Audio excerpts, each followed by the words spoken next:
Hemos tenido una jornada fructífera, intensa y extensa con el presidente Gustavo Petro, con su delegación. Colombia y Venezuela, si algo tenemos, es un destino común entre nuestros pueblos.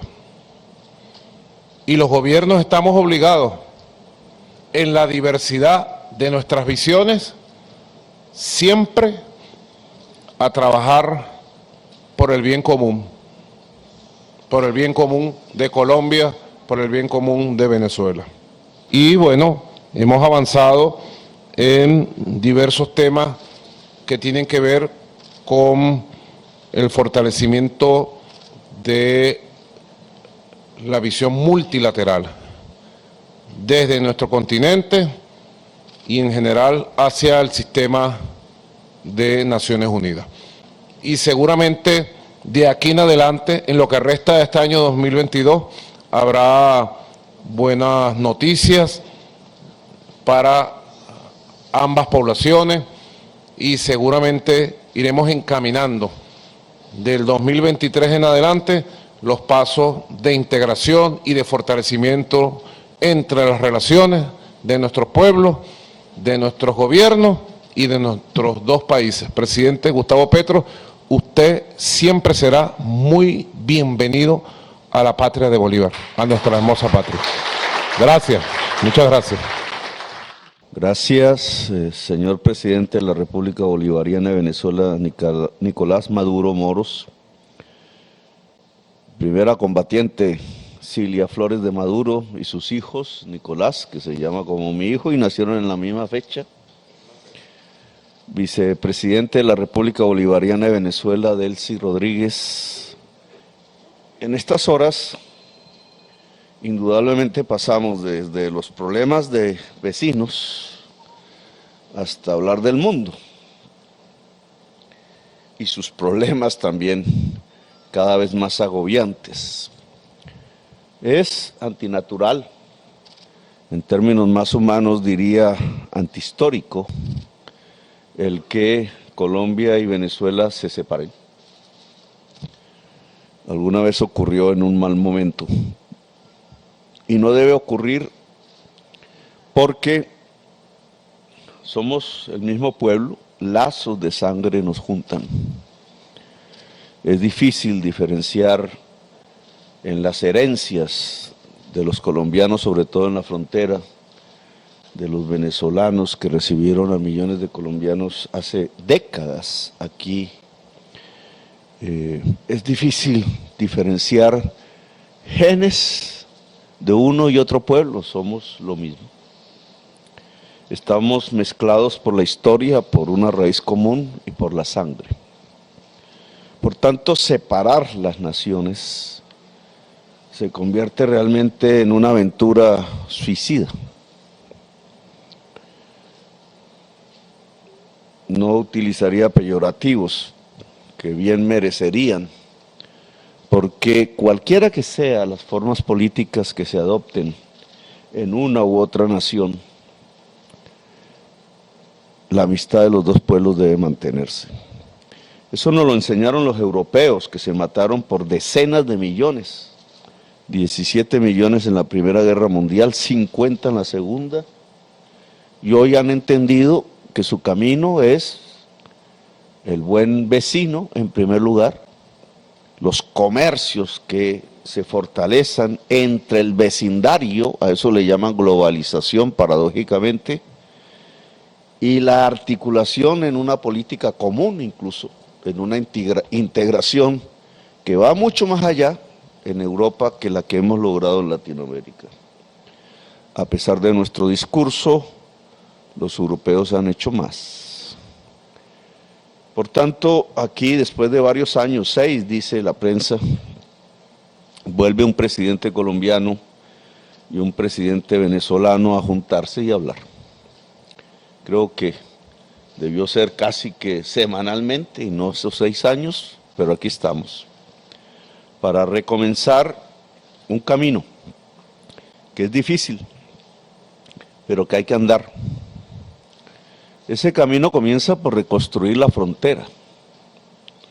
La frontera está en manos de las mafias, quedó en manos de las mafias, de lo que llamamos las organizaciones multicrimen, organizaciones cuya cabeza, cuya jefatura ya es multinacional,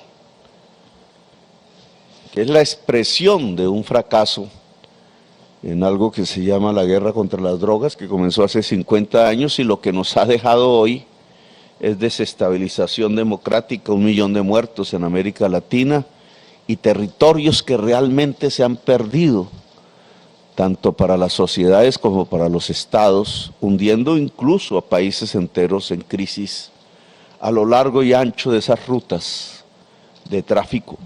Hablamos del tema, vamos a reconstruir incluso las relaciones que había a nivel de inteligencia para poder golpear, ya no tanto al obrero del narcotráfico que por ahí anda, sino a los dueños del capital, que son los que casi nunca se han golpeado, que son peligrosos para la estabilización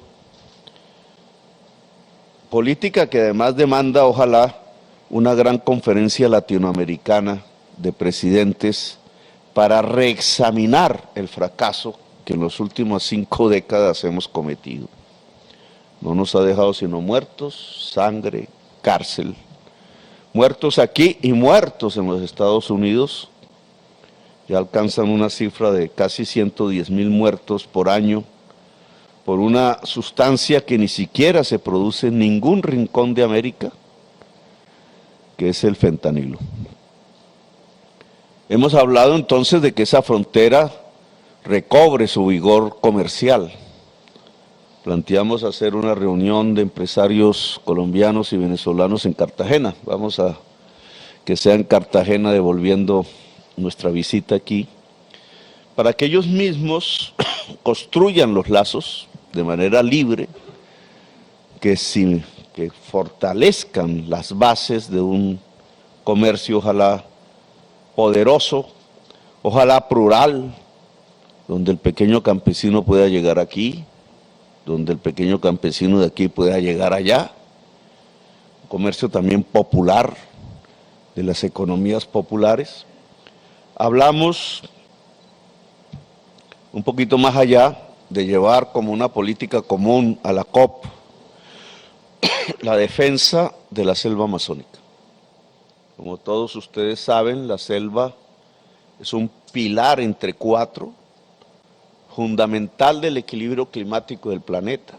Hoy en peligro el equilibrio y en peligro la especie humana, porque si se pierde ese equilibrio, desaparece la humanidad del planeta y toda la vida, en un proceso que tenemos que detener y que tiene que ver con un sistema económico que usa intensivamente, y de eso hemos vivido tanto Venezuela como Colombia, del petróleo y del carbón, de los combustibles fósiles.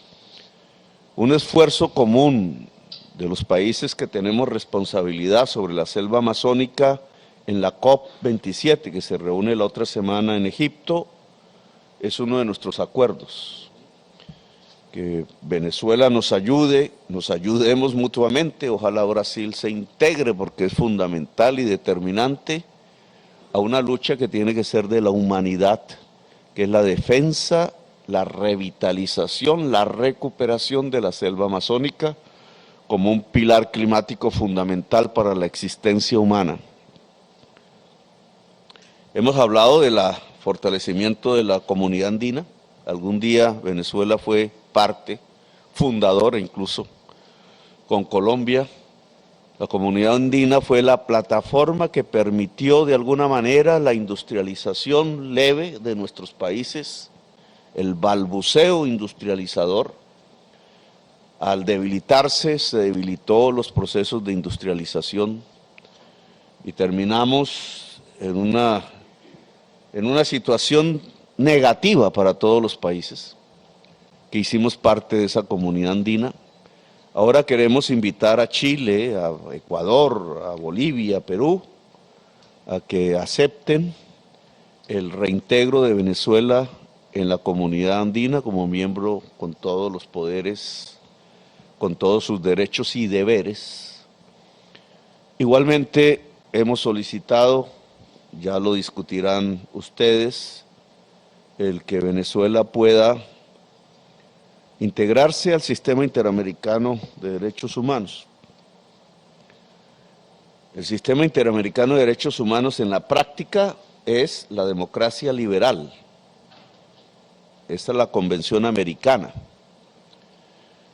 Una vez se aprobó la Convención Americana, lo que vino en América Latina, esa creo que se firmó en 1972, si mal no recuerdo, ahí averígüenme la fecha, empezó a construirse a finales de los años 60 por líderes hombres. En ese entonces la mujer estaba relegada por los hombres en el poder político, poco liberal esa actitud, por hombres que hicieron una convención con los fundamentos de la democracia liberal, y al año siguiente lo que vino fue el golpe de Estado contra Salvador Allende, o sea, la destrucción total de la democracia, incluso en los preceptos más liberales y fundamentales, la dictadura de Pinochet. Y ahí, a partir de ahí, durante décadas, tres, las dictaduras y las guerras revolucionarias por otro lado, que dejaron millones de latinoamericanos en el exilio, y que solo tiempo después, en Uruguay y Venezuela, pudieron cerrar para abrir una nueva fase, que era la de el ascenso político pacífico al poder. Fase con sus más, fase con sus menos, que aún hoy vivimos. Yo soy incluso una demostración física de este nuevo periodo. Pero hoy, ante la barbarie que se desata en el mundo, ante el avance de los fascismos, del autoritarismo, de los éxodos que son respondidos con balas en las fronteras, tanto en Europa, donde nació la palabra democracia, y cerca de donde nació la ciudad de Atenas, el mar Mediterráneo se ha convertido en una fosa común. Pero también aquí en nuestra América, cuando se cruza por el Darién, cuando se cruza por México, cuando se llega al río Bravo, que va mostrando la plena vigencia para el progresismo del mundo y sobre todo de América Latina, de defender los viejos preceptos. Ahora nosotros tendríamos que defenderlo de la Convención Americana y del Sistema Interamericano de Derechos Humanos. Y por eso le hemos pedido a la República Bolivariana de Venezuela fortalecer ese sistema, incluso bajo los nuevos signos de los tiempos, la nueva fase que vamos a vivir, que tiene esta vez que generar una verdadera integración latinoamericana en la práctica, en los hechos, en los proyectos, no solamente en los discursos. El mundo hoy nos mira, en cierta forma América Latina, precisamente por la barbarie que crece, por los tiempos políticos y las tensiones que genera la crisis climática y la incapacidad hasta ahora del mundo que provoca la crisis climática de resolverla, no encuentra más que la guerra, guerra y guerra, no encuentra más que la xenofobia, no encuentra más que retornar a Mussolini y a sus ideas. Es América Latina la que hoy es un faro de la democracia mundial. Antaño, Bolívar quizás es un ejemplo de eso. Seguimos ideas, tradujimos a la luz de la vela las palabras del francés con un diccionario para encontrar lo que eran las nuevas teorías democráticas, y nos levantamos en armas en ese entonces y ganamos, pero no aplicamos las teorías. Hoy no seguimos, hoy no hay nada que seguir.